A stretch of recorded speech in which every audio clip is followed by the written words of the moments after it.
You think Japanese apartments are just small and cute, right? Let me paint a different picture. You open the door to your new place in Tokyo. The listing photos looked bright and spacious.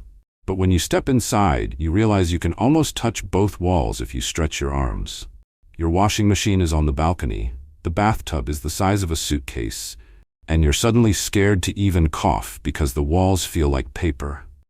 That's the reality for many foreigners living in tiny Japanese apartments. And today, we're diving into 19 shocks you never expect until you move in. Let's start with number 1. Number 1, the real size versus the photos. Online, the apartment looks wide, airy, and almost cozy. The camera used a wide-angle lens, so your brain thinks, okay, it's small but not that small.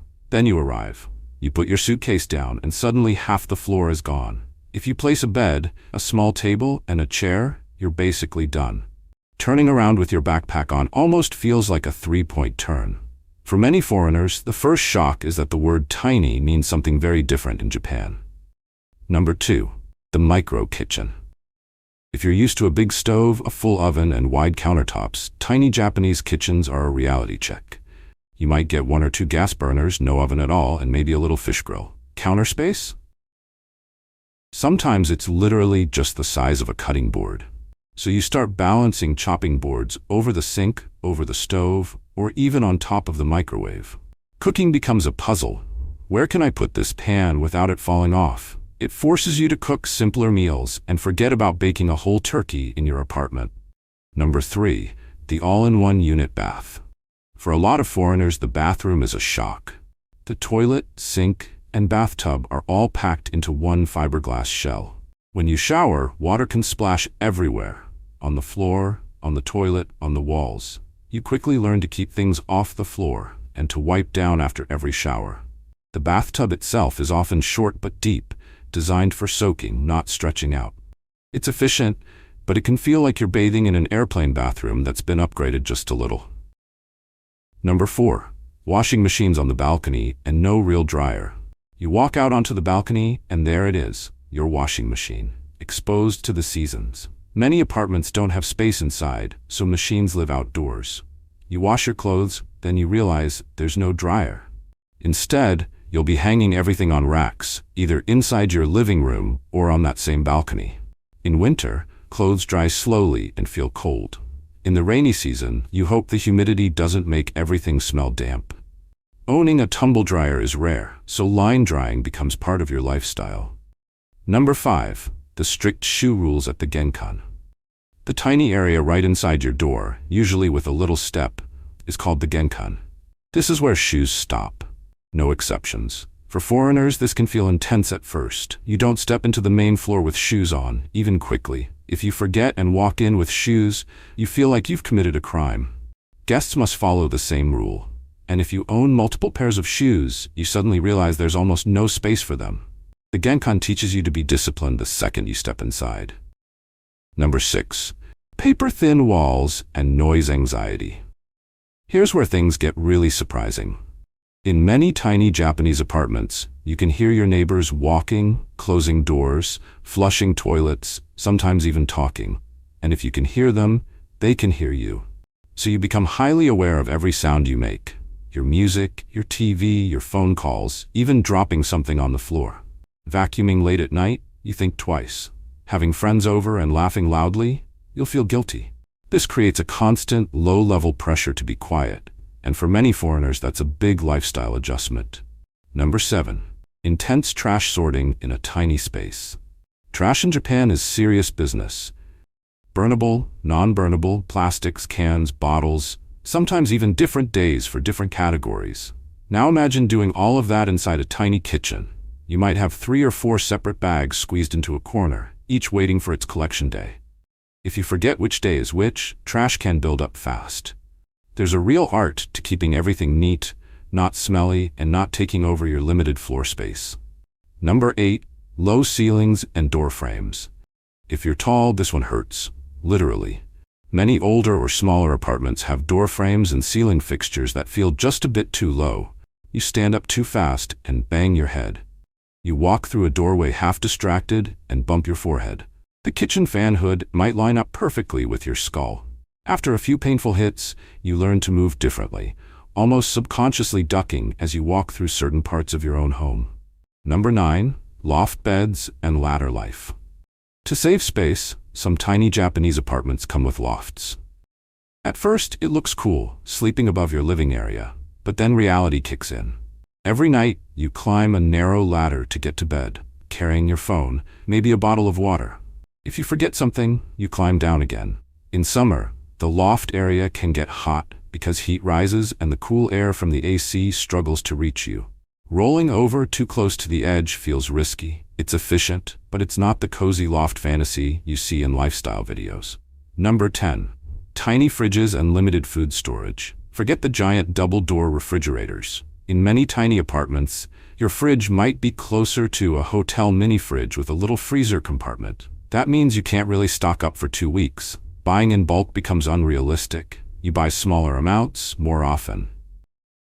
Meal prep for the whole week? Hard to do if you can't fit multiple containers inside.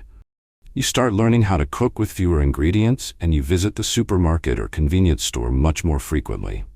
Number 11. Almost no closet space. Storage is one of the biggest shocks. You may get one narrow built-in closet or a small wardrobe, and that's it. Where do your winter coats go? Where do you store suitcases, extra bedding, or boxes of stuff you might need later? Many foreigners find themselves sitting on top of their storage, using the bed, the loft, or even the top of the fridge as extra space. Minimalism isn't just a trend, it becomes survival. If you don't use it, you probably can't keep it. Number 12. Limited natural light and window-to-a-wall views. Another shock is how close buildings can be to each other. Sometimes your main window faces another building just a few feet away. You open the curtains and see a wall, or your neighbor's window. That means less sunlight and less privacy. Some rooms stay dim even at midday, so you keep the lights on. You're constantly choosing between letting in light and being visible, or closing curtains and living in a cave. For people used to open views, this can feel surprisingly heavy. Number 13. One room, many roles. In a tiny Japanese apartment, your main room does everything. During the day, it's your living room and office. At night, it becomes your bedroom. Eating, working, relaxing, and sleeping all happen in the same few square meters. With a futon, you might fold it up every morning to create space, then lay it out again every night. With a bed, you sacrifice floor space permanently. Either way, you're constantly rearranging small things just to function. It makes you very aware of how you use every inch. Number 14. Air conditioning in only one spot. Most tiny apartments will have one wall-mounted air conditioner, usually in the main room. That's it. If you have a loft, bathroom, or even kitchen area, they may not get cooled or heated well. So in summer, you might sleep right under the AC blast just to stay comfortable, while the loft still feels stuffy. In winter, you huddle in the area where the warm air reaches. Fans become essential, not just for cooling, but for pushing the air around to the corners that the AC doesn't reach. Number 15. The cost of tiny living. Here's a mental shock: how expensive such a small space can be. In big cities like Tokyo or Osaka, you quickly realize you're paying for location, transportation convenience, and safety more than for actual floor space. When you compare the price of your tiny studio to what you could get in your home country, it can feel crazy. People often find themselves laughing in disbelief. I'm paying this much for this? It's a tough pill to swallow, especially at the beginning. Number 16. Key money and big upfront costs. On top of that, move-in costs can be huge. Besides deposit and first month's rent, there may be key money, a traditional non-refundable payment to the landlord, plus agency fees, plus changing locks, plus insurance. All of this is for a very small apartment. Foreigners are shocked at how much money disappears before they've even slept there one night. It feels like paying for a luxury experience, even though the apartment itself is tiny and simple. Number 17. Strict rules about guests and noise. Many tiny apartment buildings have strict rules about parties, loud gatherings, and overnight guests. With thin walls and close neighbors, having people over can feel stressful. You're worried about talking too loudly, laughing too much, or playing music. Some landlords even frown on frequent overnight visitors. You may feel like your private space isn't fully yours to use however you want because you're always aware of the people around you. Number 18. No space for Western-sized belongings. Big suitcases, guitars, large TVs, huge speakers, exercise equipment. These things become a problem fast. Tiny apartments just aren't designed for bulky stuff. Many foreigners end up selling or shipping back items they thought they could keep. Even something like a large printer or a big set of shelves can dominate the room. Over time, you naturally shift towards smaller, foldable, and multi-purpose items. You start asking yourself before every purchase, where will this actually fit? Number 19. How fast you adapt. And maybe the biggest shock of all? How quickly this all becomes normal. After a few months, you automatically take off your shoes correctly in the Genkan. You know exactly how to hang laundry to dry faster. You've learned the trash schedule by heart. You cook in your tiny kitchen without thinking about it. The thin walls are still there, but you've adjusted your routines. When you visit a bigger apartment or go back home, everything suddenly feels huge, almost wasteful. You realize that living tiny has quietly changed how you think about space, stuff, and what you really need.